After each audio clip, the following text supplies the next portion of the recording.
Osteoporosis એટલે કે બોન density ઓછી થવી, સાદી ભાષામાં કહીએ તો હાડકાં નબળા પડવા, જેના કારણે ફ્રેક્ચર થવાની શક્યતા વધી જાય છે. ફિમેલ્સમાં ખાસ કરી મેનોપોઝ પછી ઓસ્ટિયોપોરોસિસનું પ્રમાણ વધારે જોવા મળે છે.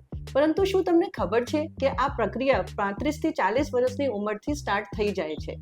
ઓસ્ટિયોપોરોસિસ થવાના કારણોની વાત કરીએ તો એનું મેઇન કારણ છે શરીરમાં ઇસ્ટ્રોજનની કમી થવી.